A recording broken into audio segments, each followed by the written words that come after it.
single day I'm gonna make something great. That's my way. Every single day I'm gonna make. Anda tengah menyimak live perbincangan dalam Makassar Insight.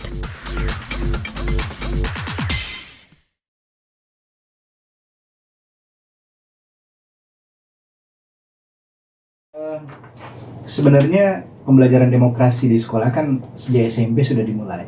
Jadi masuk ke SMA juga ada. Jadi di sana sudah diajarkan terutama di mata pelajaran PPKN itu mereka belajar bagaimana demokrasi, bagaimana sistem pemerintahan dan sebagainya. Kemudian secara aplikatif mereka berorganisasi. Jadi sejak di SMP itu sudah ada yang namanya OSIS, kemudian lanjut ke SMA juga ada OSIS. OSIS ini menjadi menarik sekarang sebenarnya. Kenapa menarik? Karena ada kuota khusus buat ketua OSIS masuk perguruan tinggi negeri. Wow. Jadi seperti di Makassar ini ada UNHAS, UNM dengan UIN itu bebas tes masuk perguruan tinggi negeri. Kemudian yang kedua di luar sana juga banyak seperti UGM melakukan hal sama, IPB juga melakukan hal sama. Ini UI lagi siap-siap melakukan hal sama. Jadi jabatan ketua OSIS ini akan jadi jabatan bergengsi ke depannya. Gitu. Kenapa? Karena ya tidak perlu capek-capek ikut SNMPTN, SBMPTN, dengan jalur ketua OSIS sendiri sudah bisa masuk perguruan tinggi yang diidamkan. Nah, menariknya ini kemudian ditangkap oleh Dinas Pendidikan Provinsi Sulawesi Selatan. Jadi Dinas Pendidikan ini menjadikan ruang demokrasi itu menjadi sebuah kampanye besar, dan kita melihat dibuatlah pilketos secara serentak. Mungkin pilketosnya biasa-biasa saja selama ini di sekolah. Cuman karena dibuat jadi serentak menjadi sesuatu yang menarik. Gitu. Jadi kemudian yang kedua sistemnya e-voting, Pak Sabri ya? E-voting. Karena e-voting jadi ya milenial banget lah begitu ya. Jadi saya kira apa yang dilakukan oleh Dinas Pendidikan sesuatu yang luar biasa, sangat menarik. Dan boleh jadi ini akan dicontoh provinsi-provinsi lain di Indonesia. Dan Sulsel saya kira sudah sering lah bikin sesuatu yang dicontoh sama yang lain. Jadi kita melihat bahwa pilketos serentak ini sesuatu yang menarik, sesuatu yang baru, dan ada sesuatu di balik itu. Ya, sesuatu di balik itu adalah jabatan bergengsi ketua OSIS ini. Mereka akan masuk perguruan tinggi lewat jalur tol gitu masuk ke sana. Jadi ya, silakan Pak. Iya, jadi kita berharap pesta demokrasi anak-anak muda ini bisa berlangsung dengan baik, dan saya sebenarnya secara pribadi berharap anak-anak muda ini cepat tumbuh dan berkembang. Seperti KNP itu kan dihuni oleh orang-orang tua sebenarnya. Jadi kalau berdasarkan undang-undang kepemudaan, usia pemuda itu kan maksimal 30 tahun. Tapi di KNP sekarang ya sangat jarang yang di bawah 30 karena dianggap belum siap. Nah, kita berharap pilketos ini melahirkan calon-calon pemimpin tangguh yang masih muda, usianya baru belasan tahun, 17 tahun. Ya di usia 24-25 mereka sudah sangat matang. Jadi kita berharap KNP yang sebenarnya nanti itu lahir dari mereka mungkin. Itu harapan jauh ya ke depan. Itu harapan jauh ke depannya gitu ya.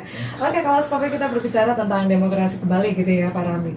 Untuk pengembangan nilai-nilai demokrasi sendiri di sekolah ini kan biasanya kita contohnya itu dalam perilaku kita sehari-hari itu seperti apa. Dan kalau semuanya untuk pengembangan nilai-nilai demokrasi di sekolah sendiri itu Pak Ramli apakah semua siswa itu sudah mengetahui secara keseluruhan begitu? Nilai-nilai budayanya seperti apa? Kalau pembelajarannya, ini kan masuk dalam kurikulum. Jadi proses pembelajarannya ada di PPKN. Jadi secara otomatis semua siswa harus terlibat. Tapi persoalan terlibat di organisasi ini, sains ini persoalan minat dan sebagainya. Jadi tapi kalau di SMA sih lumayan bagus karena biasanya yang berminat di organisasi itu juga punya kemampuan akademik yang lumayan bagus ya. Dan yang dipilih oleh teman-temannya juga biasanya yang punya kemampuan akademik yang cukup tinggi. Ya, ini agak berbeda di kampus misalnya yang kemampuan akademiknya rendah bisa tetap jadi pimpinan organisasi. Di SMA ini menarik karena mayoritas di antara mereka itu punya kemampuan tinggi yang kemudian dipilih oleh teman-temannya.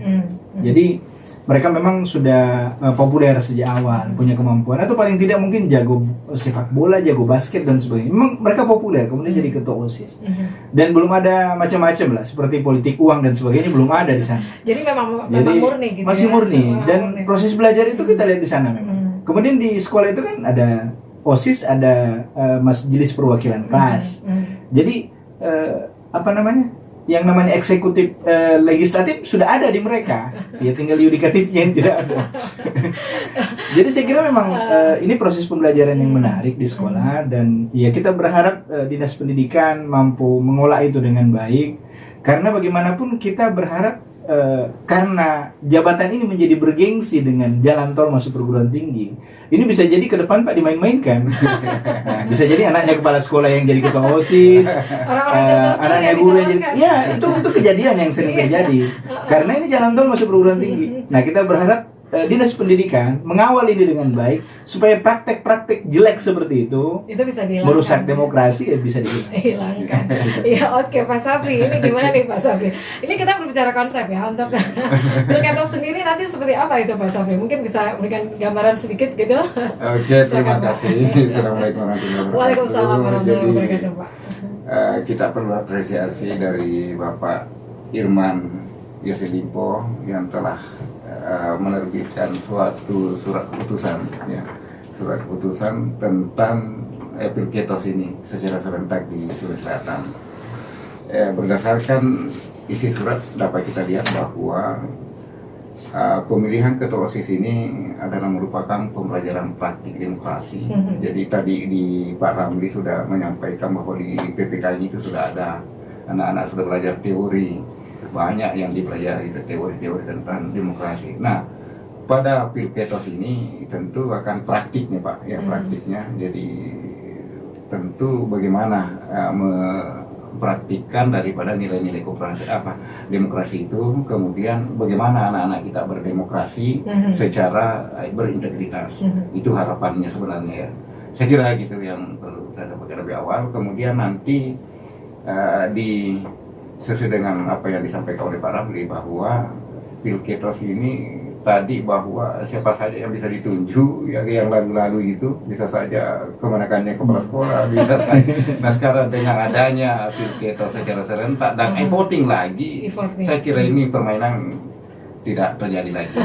Oke, Pak, kalau pemilihan ketua OSIS itu kan kalau nggak salah ya, kalau di zaman saya itu kan dari kelas 3 gitu ya. Kalau sekarang dari kelas 1? Dari kelas 1 gitu ya. Kelihatannya tahun ini dibebaskan.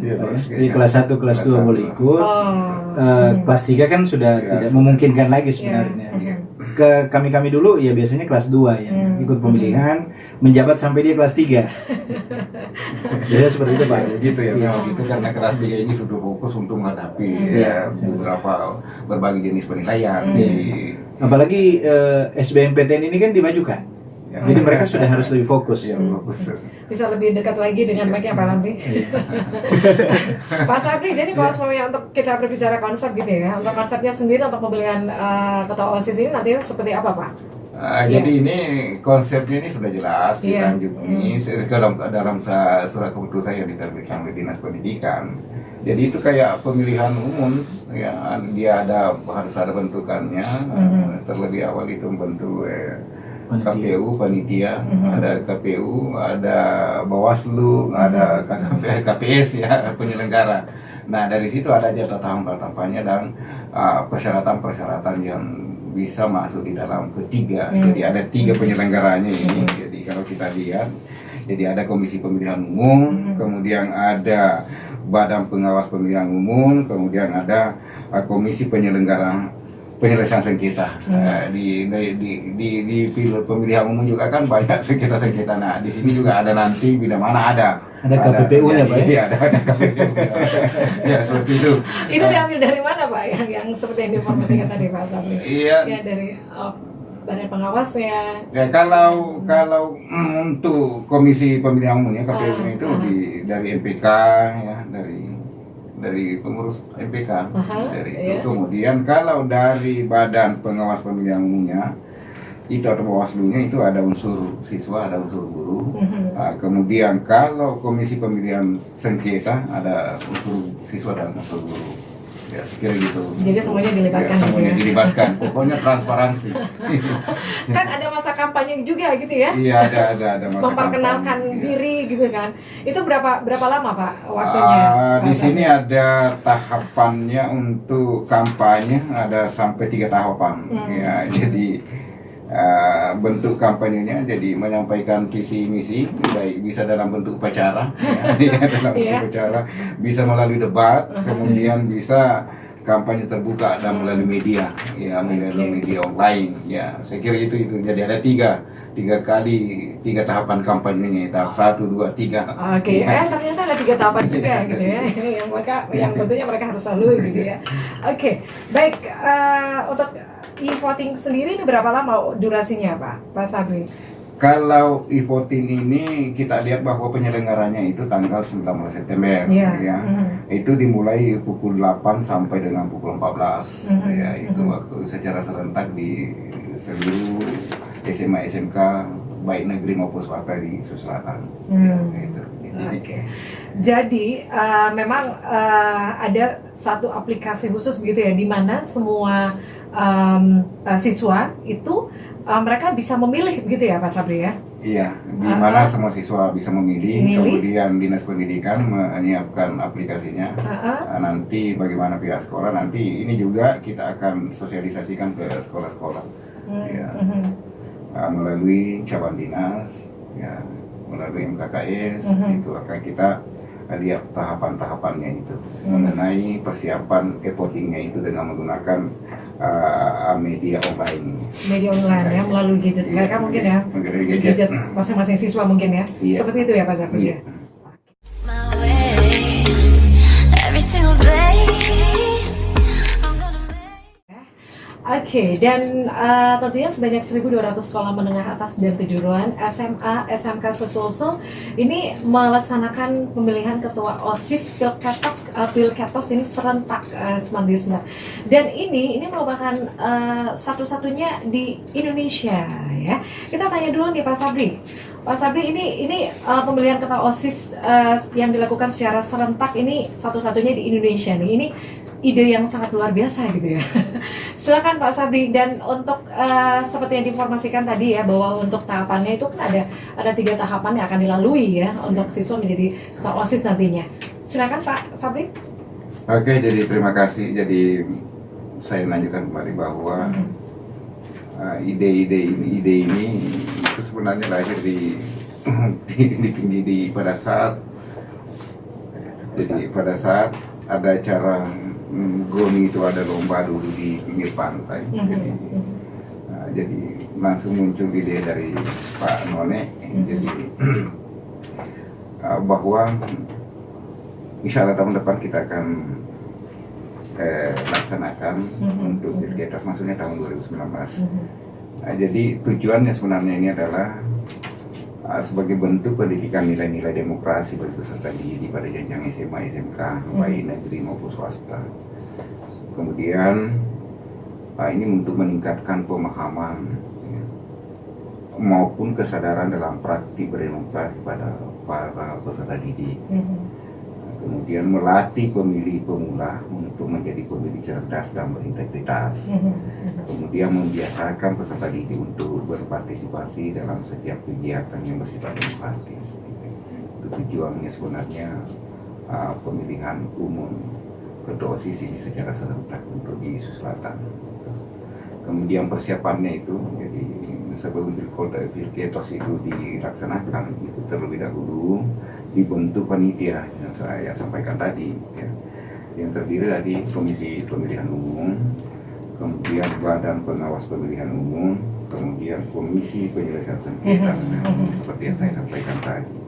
Itu kemudian sebenarnya sudah terlaksana, sudah kita melakukan sosialisasi di berbagai tempat. Kita mulai sosialisasi itu pada tanggal 27 Juli, 27 Juli di sekolah dan pengurus OSIS, ya, di SMA SMK.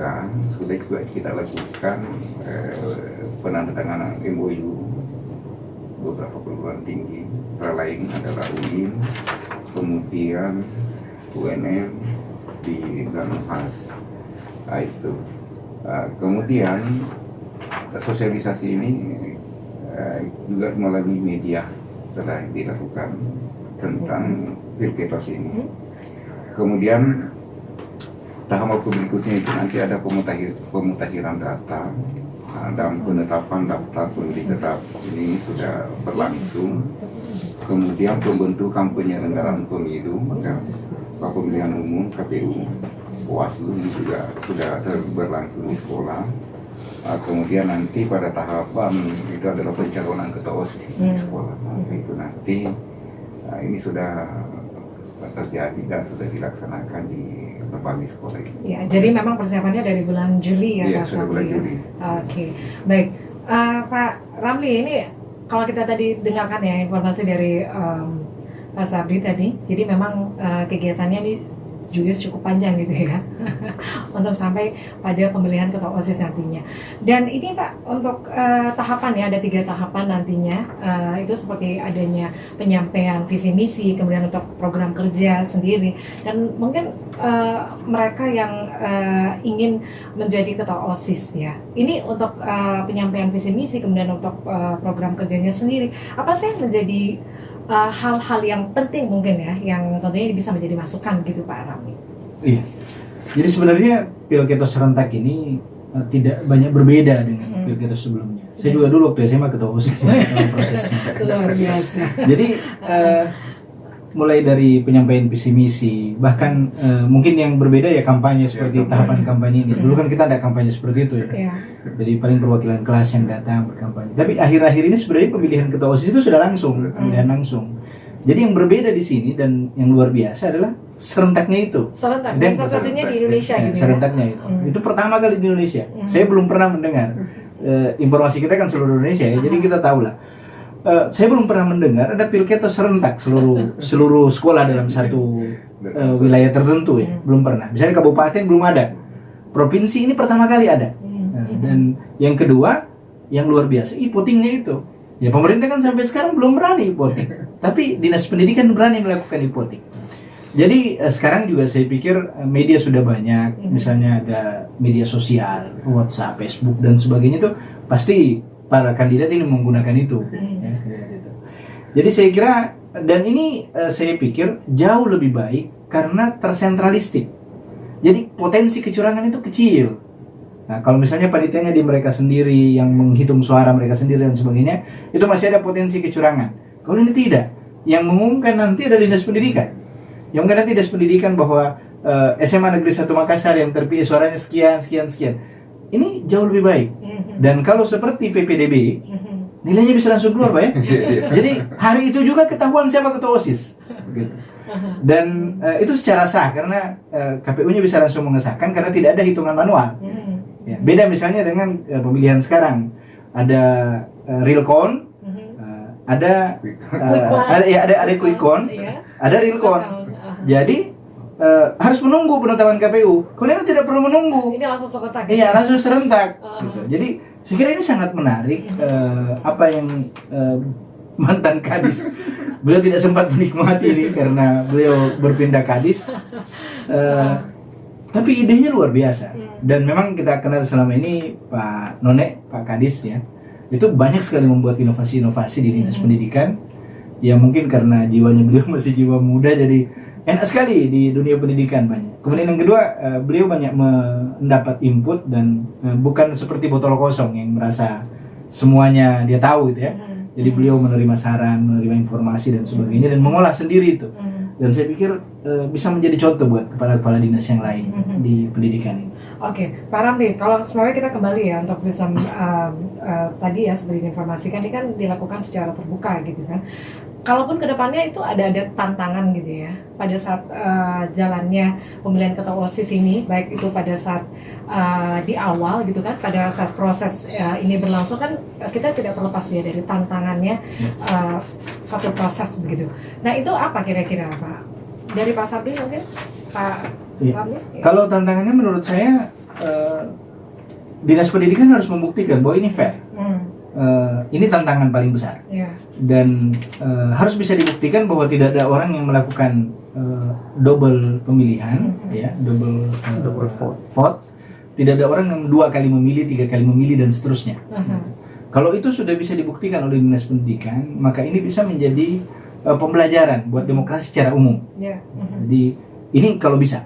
Jadi selama ini yang kecurangan-kecurangan pemilu, ya ternyata oleh Dinas Pendidikan bisa menghilangkan itu.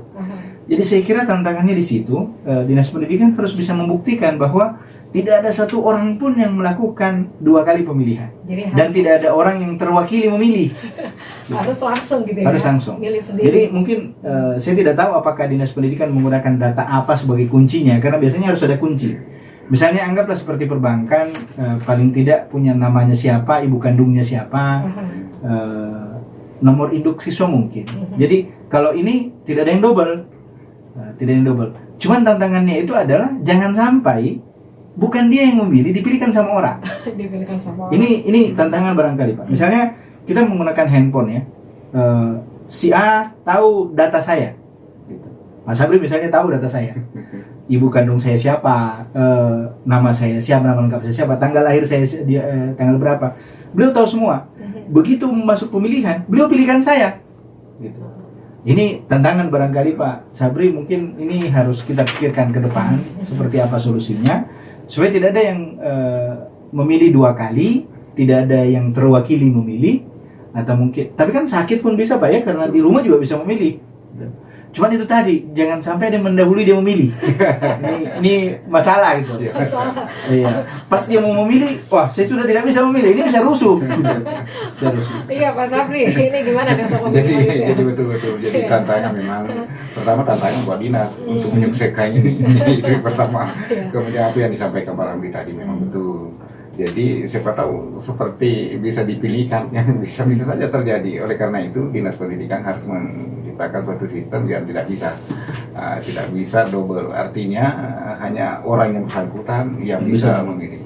Jadi ada identitas, ada password, ada ada semacam itu yang kita lakukan. Sama dengan pendaftaran PPB DB Online ini, pada saat dia masuk ada kayak kata kuncinya itu. My way, every single day. Persiapan dari siswi sendiri gimana tuh Pak? Secara umum mereka sebenarnya sudah siap, karena mereka sudah biasa menjalani itu. Apalagi SMA ya, SMP kan sudah mereka. Iya mereka kan juga harus Iya, mereka menyiapkan visi misi, memperkenalkan diri. Tapi begini ya, kalau setahu saya selama ini, baik ketika kita ngajar ataupun ketika dulu masih siswa, itu memang yang jadi ketua OSIS yang tenar-tenar. Salah satu hal yang bikin tenar itu prestasi akademik. Ya, prestasi akademik, prestasi olahraga, karena mereka tidak satu kelas, bergaulnya terbatas itu, apalagi sekolah besar seperti SMA 1 misalnya, itu kan siswanya banyak dan belum tentu saling mengenal Pak, apalagi kalau sudah beda tingkat. Nah biasanya yang tenar itu tidak banyak. Biasanya yang jadi ketua OSIS itu memang sudah tenar sejak awal. Tinggal dia mau atau tidak, kemudian dia punya visi misi yang bagus seperti apa dan sebagainya. Ini Dinas Pendidikan memberi ruang untuk menyampaikan visi misinya, baik di depan mungkin ada beberapa sekolah yang di upacara bendera Pak ya, upacara bendera bergantian satu persatu menyampaikan. Oh begitu Pak. Jadi konsepnya seperti itu nanti ya pada saat upacara bendera. Pada saat bisa upacara.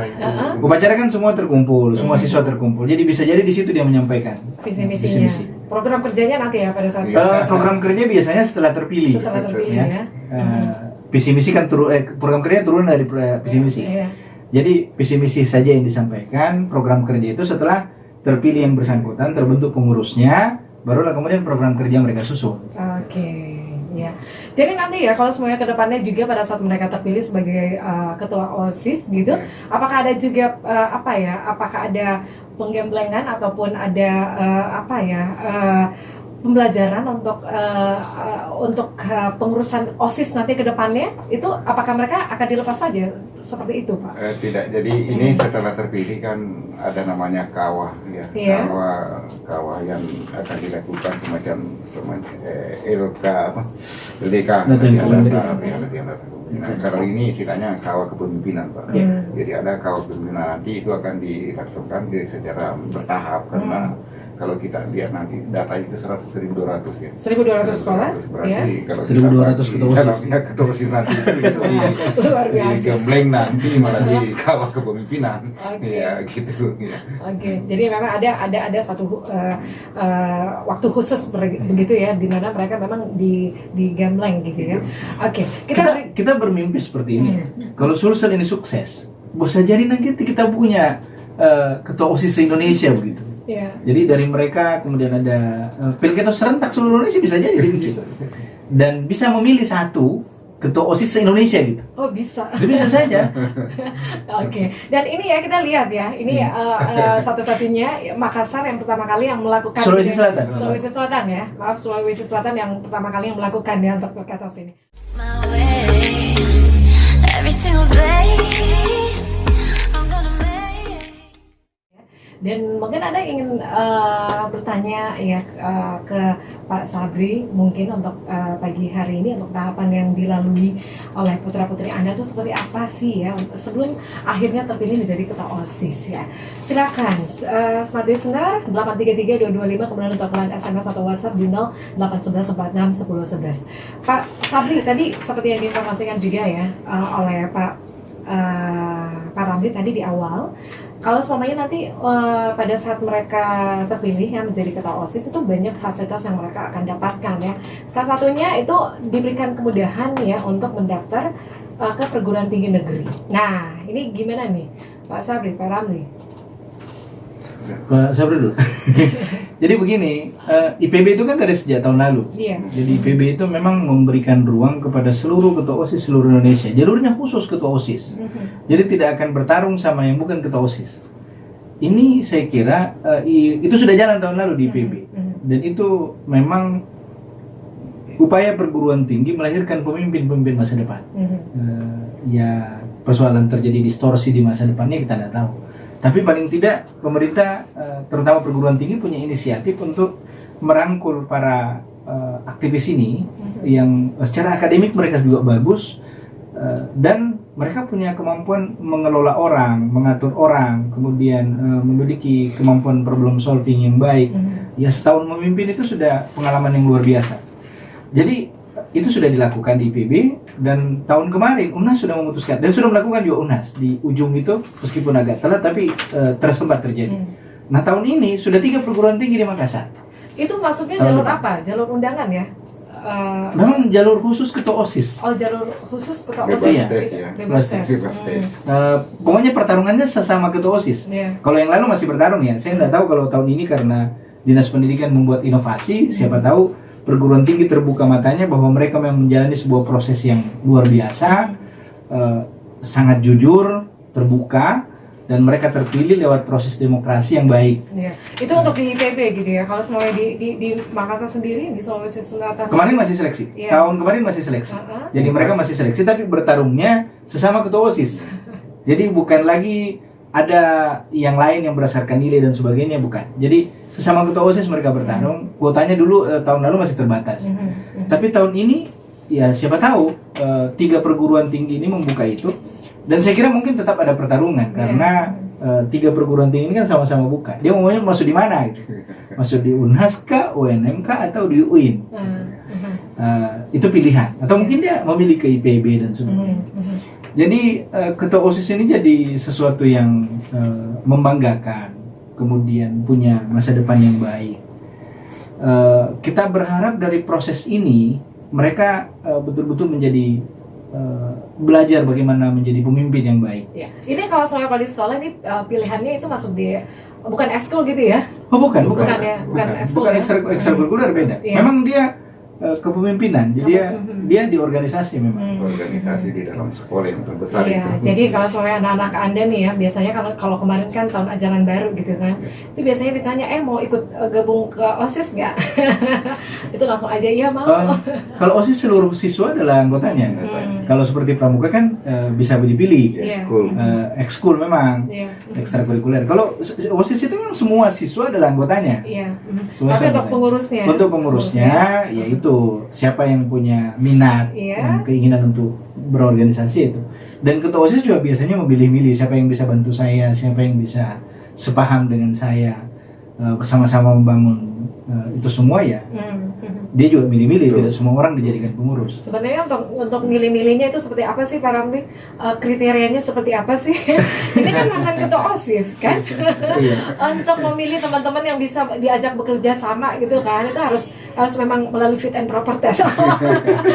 Kalau saya dulu waktu saya jadi ketua OSIS ya, saya tidak perlu repot milih karena saya sudah mengenal mereka lama. Jadi sejak saya kelas 1 saya sudah sama-sama mereka, saya tahu oh bidang keagamaan yang cocok si A, ya. Rohis gitu ya. Ya, bidang pengabdian masyarakat misalnya si B, ya. Bidang kaderisasi si C. Ya sudah ada di kepala kita sebelum menjadi ikut pemilihan sebenarnya. Dan di sekolah belum ada hal-hal seperti di masyarakat lah, di luar. Misalnya kalau saya kalahkan si A, dia tidak akan jadi pengurus saya gitu. Di OSIS tidak. Kadang-kadang yang menang juga masih merangkul yang kalah gitu. Karena mereka sebenarnya masih teman tiap hari sama saya. Bahkan ada yang calon ketua OSIS sebangku sebenarnya. Sama-sama calon gitu. Ya setelah pemilihan ya mereka tetap teman. Mereka tetap sahabat. Ya mungkin ada yang jadi sekretaris, ada yang jadi ketua bidang dan sebagainya. Jadi tidak ada kubu-kubuan lah sebenarnya kalau di sekolah. Ada juga, tapi ya saya tidak tahu ya kalau terakhir. Tapi kalau melihat yang dulu-dulu, tidak banyak kubu-kubuan seperti itu. Dan seperti di dunia luar lah. Iya, Pak Ramli ini otomatis juga ya menjadi masukan juga nih untuk para orang tua gitu kan. Kalau ngelihat nih dari karakter anaknya, wah ini kayaknya cocok nih menjadi calon pemimpin gitu kan. Iya, kalau sekarang ini ada di SMA gitu kan. Nah mungkin dari kalau melihat karakter anaknya, oh cocok nih jadi pemimpin. Nah tentunya para orang tua juga ingin mengetahui dong pembelajaran seperti apa yang memang mereka harus ajarkan ke anak-anak mereka gitu. Kalau mereka sebelum masuk ke situ saya hanya mau pesan, orang tua jangan terlibat, jangan sampai money politik di sekolah. Paling tidak kan bisa memberikan motivasi. Karena dia mau anaknya terpilih, money politik di sekolah ini bisa jadi masalah. Jadi kan bisa memberikan motivasi gitu kan Pak. Diklat-diklat kepemimpinan sekarang saya kira lumayan banyak, tapi sebenarnya bukan diklatnya itu kalau di sekolah seperti itu. Pembawaannya sehari-hari. Jadi sehari-hari sudah tampak lah bahwa dia punya jiwa kepemimpinan dan sebagainya. Apalagi kalau di sekolah ya alamiah sebenarnya terbentuk. Itu dimulai dari jadi ketua kelas ya? Iya begitu. Jadi mulai dari teman-temannya, kemudian dia dipilih jadi ketua kelas, misalnya prestasi akademiknya juga bagus. Biasanya mulai dari situ. Jadi dia kemudian jadi dikenal sama banyak orang, banyak teman-temannya. Oh itu anak pintar, kita belajar sama dia dan sebagainya. Itu ya bagus lah menurut saya. Dan itu seandainya itu yang terjadi di masyarakat secara umum, itu bagus pemimpin-pemimpin kita. Karena pemimpin yang terpilih itu adalah pemimpin yang memang terlihat jiwa kepemimpinannya, kemudian dia selama ini dalam tanda kutip mengabdi untuk teman-temannya. Tidak mungkin kan yang tidak pernah berbuat baik yang terpilih gitu. Nah, kalau ini terjadi di masyarakat, tidak akan kita temukan misalnya kepala desa yang menang karena uang misalnya atau apa. Ini pembelajaran yang baik. Dan saya juga mengenal beberapa orang teman-teman saya yang dulu jadi ketua OSIS. Itu setelah mereka kuliah, setelah mereka di luar sana, itu memang kepemimpinannya masih terbawa dari sekolah itu. Dan mereka memang aktif gitu ya. Iya. Nggak tahu milih yang ini, tatanya ini dari mana gitu ya. Kok bisa aja muncul gitu kan? Nggak tahu dari mana. Oke, kita ada di akhir acara. Mungkin dari Pak Ramli dan juga Pak Sabri apa yang disimpulkan begitu Pak? Jadi begini, jadi sebenarnya ini persyaratannya ini untuk jadi ketua OSIS ini yang pertama itu harus religius, berintegritas, nasionalis ini. Kemudian hasilnya nanti ini karena tadi menjanjikan ini setelah terpilih jadi ketua OSIS, jadi beberapa perguruan tinggi sudah kita kerjasama. Kemudian yang lalu sebenarnya sudah berlangsung, yaitu jalur bebas tes untuk ketua OSIS. Jadi pesan saya untuk kali ini adalah bahwa mari kita sukseskan Pilkedos ini untuk Selatan tetap jaya, insyaallah, amin. Amin ya rabbal alamin. Pak Ramli. Iya, kami dari organisasi guru sangat mengapresiasi apa yang dilakukan oleh Dinas Pendidikan dan sangat mengapresiasi juga perguruan tinggi yang memberikan tiket lah buat para calon-calon pemimpin masa depan kita. Dan kita berharap proses ini bisa terus-menerus berlanjut. Kita berdoa sebaik-baiknya supaya Pilketo Sulsel ini sukses, supaya ini jadi cerita saya ke teman-teman di provinsi lain, Pak. Ya, saya sering ketemu kepala dinas, ketemu bupati, gubernur, cerita lah bahwa Pilketo Sulsel itu luar biasa, sukses dan bisa jadi belajar di sana. Ya, suatu ketika mungkin Penajam yang jadi ibu kota, jadi belajar ke Sulawesi Selatan. Jakarta yang sekarang ibu kota belajar ke Sulawesi Selatan. Saya kira ini menarik dan kita berdoa bersama semoga Pilketos ini betul-betul sukses, ke depan bisa menghasilkan pemimpin yang baik dan bisa menjadi contoh buat seluruh Indonesia. Ya, kita berharap setelah Pilketos provinsi ini turun ke kabupaten, OSIS SMP misalnya, seluruh SMP di kota Makassar, atau Makassar kan besar, sudah 55 SMP sekarang. Jadi dibikin seperti itu juga bagus. Ya, jadi berjenjang gitu ya Pak. Berjenjang. Ya. Cuman kan SMP belum ada daya tarik ya, karena belum ada bebas tes masuk SMP mana, Siapa tahu ke depannya bisa. Bisa ya. Apalagi ada sonasi, Pak. Ya, ada sonasi. Ada prestasi, ini ada jalur prestasi. Pak. Ada prestasi. Nah, yang kedua sebenarnya ya kita mengapresiasi seperti misalnya Pak Kadis baru, meskipun beliau masih PLT. Iya. Tapi ide beliau untuk sonasi kepala sekolah dan seperti itu hal yang maju menurut saya, jauh lebih maju daripada provinsi-provinsi lain. Jadi Sulawesi Selatan ini menurut kami ya memang selalu melahirkan orang-orang yang punya ide-ide bagus.